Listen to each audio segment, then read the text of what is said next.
जैसे ही मूवी शुरू होती है तो हम एक लड़का जिसका नाम माइकल को देखते हैं, जो इस समय जिगसॉ किलर के हाथों शिकार बन चुका था और वो खुद को एक अनजान सी कमरे में एक जानलेवा हेलमेट में फंसा हुआ अपना सर पाता है। जिगसॉ अपना मैसेज एक वीडियो टेप मैसेज के जरिए भेजता है, जहाँ पर उसे पता चलता है कि आखिर क्यों इसे यहाँ इस डरावनी सी जगह पर लाया गया है। दरअसल माइकल पुलिस का एक खबरी था जो लोगों के बारे में पुलिस को इन्फॉर्मेशन दिया करता था। जिगसॉ के मुताबिक वो बहुत सारे लोगों को अरेस्ट करवाकर उनकी जिंदगियां बर्बाद कर चुका था और यहाँ पर जिगसॉ के गेम के रूल्स के हिसाब से माइकल के पास सिर्फ 1 ही मिनट बचे हुए हैं। इससे पहले कि वो मास्क दर्दनाक तरीके से लॉक होकर उसकी मौत हो जाए, उससे पहले जिगसॉ हिंट भी देता है कि उस हेलमेट की चाबी उसकी आंखों के पीछे फिक्स पहले से कर दी गई है। आज यहाँ पर जिगसॉ उसका परीक्षा ले रहा था कि माइकल अपने जिन आंखों से लोगों पर नजर रखता था, क्या आज वो उन दोनों आंखों में से एक आंख सेक्रीफाइस कर भी सकता है या नहीं, और क्या वो अपनी जान बचा भी सकता है। माइकल अब अपनी आंखों के अंदर से चाबी को निकालने के लिए बहुत कोशिश करता है, लेकिन उसका कुछ भी फायदा नहीं हो पाया और लास्ट में जैसे ही टाइम समाप्त हुआ,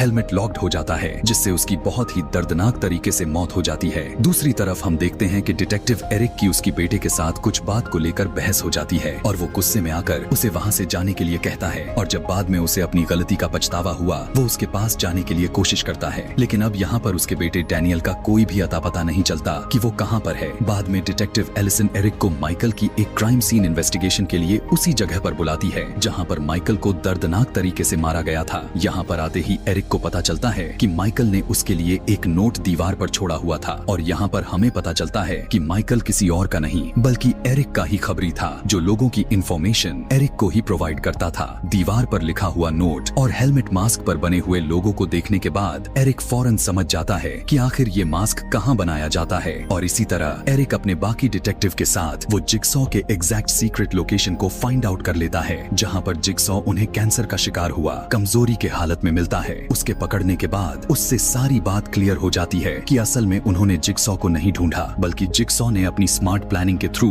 उन्हें यहाँ पर बुलाया है अपने ट्रैप में फंसाने के लिए। वहाँ की सेटअप मॉनिटर में वे सभी देख पाते हैं कि जिगसॉ ने एरिक के बेटे डैनियल और भी बहुत से लोगों को पॉइजनस गैस से भरे हुए किसी घर में कैद करके रखा गया है और उन लोगों के पास कम से कम सिर्फ 2 घंटे ही बचे हुए हैं, और अगर ये सभी लेट हो जाएंगे तो उस जहरीले गैस से सभी लोग मारे जाएंगे। जिगसॉ एरिक को एक इम्पोर्टेंट बात बताता है, उस घर में सिर्फ वही लोग कैद हैं जिसने उसने कभी काफी वक्त पहले झूठे सबूतों के बुनियाद पर अरेस्ट करवाया था, और ये सब कुछ उसने माइकल के थ्रू ही करवाया था। और अभी तक उन लोगों को यह पता नहीं चला था कि जो कैद में थे वो असल में माइकल एरिक का बेटा है, वरना बदले की आग में उसे जान से मार डाले। जिगसॉ एरिक को कहता है कि अगर वो चाहे तो वो अपने बेटे को बचा सकता है, और ऐसा तभी पॉसिबल होगा जब वो उसकी गेम की रूल्स को फॉलो करेगा। जिगसॉ की ट्रैप वाली गेम की रूल काफी आसान होते हैं, बस उन्हें जिगसॉ की बातों को अच्छे से अंडरस्टैंड करना होता है। गेम के रूल्स के अकॉर्डिंग ही वो उसे अकेले में बात करने के लिए तैयार हो जाता है। बातों के दौरान एरिक को पता चलता है कि जिगसॉ उसके बारे में काफी कुछ अच्छी तरह से जानता है, जैसे कि आज से 5 साल पहले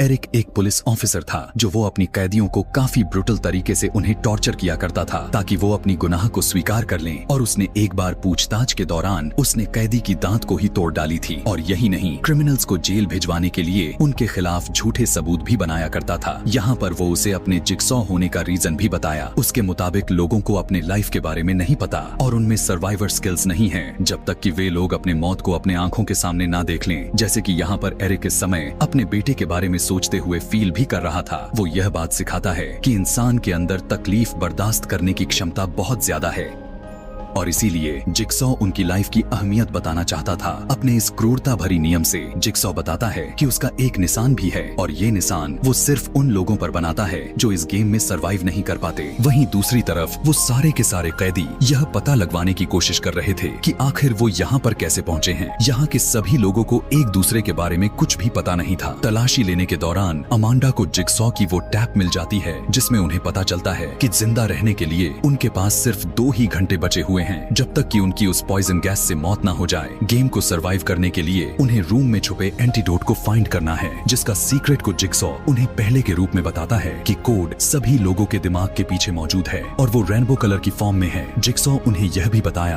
कि उन सभी लोगों का इस जगह पर होना एक चीज से लिंक्ड है, जिसका क्लू उन्हें इसी घर में छुपे हुए एक्स मार्क से पता चलने वाला है। यहाँ पर सभी देखते हैं कि उस टैप रिकॉर्डर के साथ उन्हें एक चाबी के साथ एक नोट भी था, जिस नोट में जिगसॉ ने उन्हें वार्न वार्निंग दी हुई थी कि चाहे कुछ भी हो जाए लेकिन कोई भी उस चाबी से डोर को ओपन नहीं करना। लेकिन जेवियर जिगसॉ के रूल्स को इनकार करते हुए उस चाबी से डोर को ओपन करने लगता है कि तभी इससे दरवाजे के पीछे लगी हुई गन ट्रिगर हो जाती है और डोर के होल से झांकते हुए GHS की मौत हो जाती है। यहाँ पर पता चलता है कि जिगसॉ ने जानबूझकर 2 रीजन को इनके साथ प्रोवाइड किया था, क्योंकि उसे पता था कि उसके मना करने के बावजूद भी कोई तो होगा जो उस डोर को ओपन करने के बारे में जरूर सोचेगा। यहाँ पर इसी के साथ इससे यह भी साबित हो जाता है कि इस मौत से सभी लोगों के अंदर डर का माहौल बन जाता है और सभी उसकी नियम के अनुसार उसके रूल्स को फॉलो करना शुरू कर देते हैं कि तभी सभी देखते हैं कि उस रूम का दरवाजा अपने आप ही खुल जाता है और पूरे घर को अच्छे से चेक करने के बावजूद भी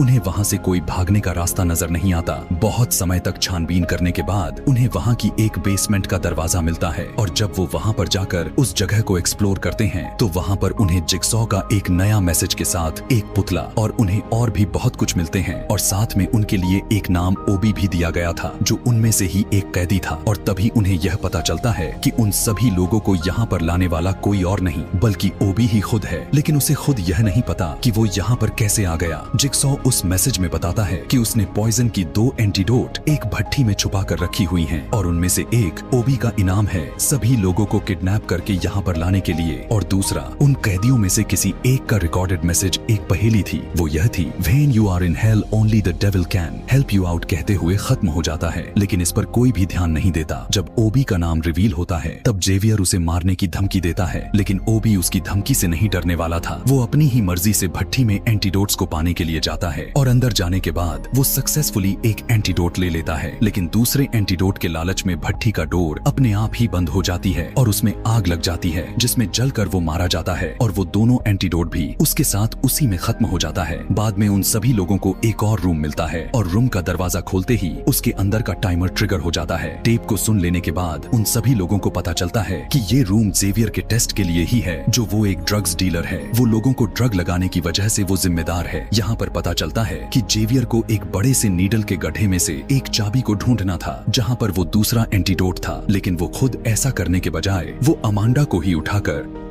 उस गड्ढे में फेंक देता है। बहुत ही कोशिशों के बाद अमांडा को वो चाबी मिल जाती है, लेकिन तब तक टाइम आउट हो चुका था और वो दरवाजा हमेशा हमेशा के लिए क्लोज हो जाता है। सबसे अलग होने के बाद जेवियर फिर से रूम नंबर 1 में जाता है जहाँ पर उसे एक नंबर मिलता है जिससे वो जिगसॉ के बताई हुई पहेली को सॉल्व कर लेता है। जिगसॉ ने सबके सर के पीछे लॉकर की सीक्रेट कोड को रेनबो की कलर में लिखा हुआ था। जेवियर कोड को हासिल करने के लिए उसे मार डालता है। अब यहाँ पर सभी लोगों को एक बात साथ में पता चलता है कि आखिर ऐसी क्या बात है जो सभी लोगों को एक साथ जोड़ रही है। वो ये है कि डैनियल के अलावा सारे लोग जेल जा चुके हैं और उन सभी को झूठे सबूतों पर जेल भेजने वाला कोई और नहीं बल्कि डैनियल का फादर एरिक ही था। और इस बारे में जब जेवियर को पता चलता है तो वो डैनियल को मारने के लिए निकल पड़ता है। इधर हम देखते हैं कि एडिसन को एक और रूम मिलता है जहाँ एक ग्लास बॉक्स में एंटीडोट को रखा हुआ था। एडिसन उस टैप रिकॉर्डर को इग्नोर करते हुए उस एंटीडोट को उठाने की कोशिश करती है, लेकिन वो इसमें फंस जाती है जिससे उसकी वेन कट जाने से उसकी मौत हो जाती है। और अगर वो उस टैप रिकॉर्डर को पहले सुन ली होती तब उसे पता चल जाता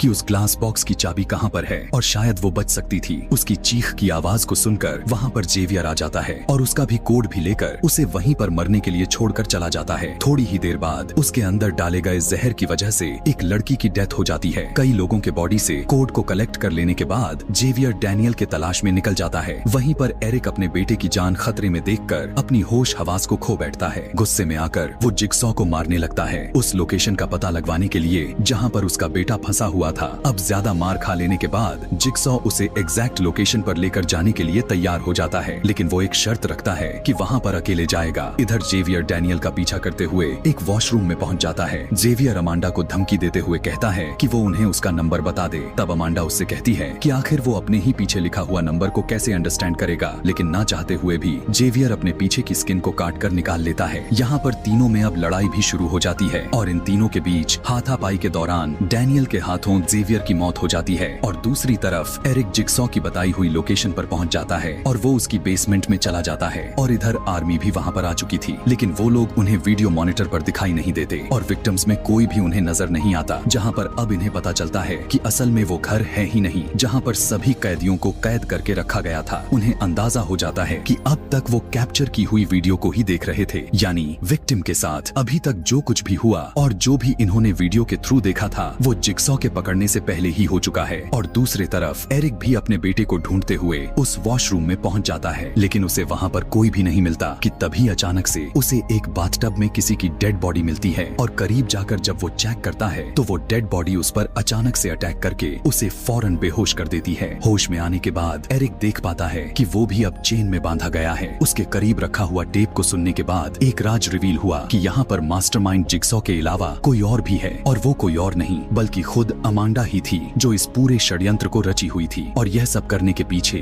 उसका एरिक से रिवेंज बदला लेना था, क्योंकि वो कोई ड्रग्स नहीं लेती थी, लेकिन झूठे सबूत इकट्ठे करके एरिक ने उसे फंसा दिया था और उसे जेल हो गई थी। और वहीं पर कैदियों के बीच फाइनली उसे ड्रग्स की लत भी लग गई थी। दरअसल देखा जाए तो एरिक ने अमांडा की जिंदगी बर्बाद कर दी थी, लेकिन वहाँ पर जिगसॉ ने उस पर से ड्रग्स की लत को हटाकर उसे एक नई जिंदगी दी थी और उसे जीने का मतलब सिखाया कि इस दुनिया में लोग मरने के लिए नहीं बल्कि जीने के लिए आते हैं। और यही वजह था कि अमांडा जिगसॉ से इम्प्रेस होकर उसके लिए काम करने लग गई थी। और यहाँ पर उसका पहला शिकार एरिक ही था और वो खुद जानबूझकर उन कैदियों में शामिल हुई थी ताकि वो अपने मिशन को पूरा कर सके। और जिगसॉ ने एरिक को यह भी बताया था कि उसका बेटा बिल्कुल सेफ जगह पर है। दरअसल उसका इसी तरफ इशारा था और अमांडा उससे गेम ओवर कहकर उस दरवाजे को हमेशा के लिए बंद कर देती है। यहाँ पर हम जिगसॉ की इविल स्माइल को देखते हैं, जिसके साथ ही ये कहानी मूवी यहीं पर खत्म हो जाती है। ऐसे ही इस कहानी का पार्ट 3 देखने के लिए कमेंट में पार्ट 3 लिखना ना भूलें। Thanks for watching.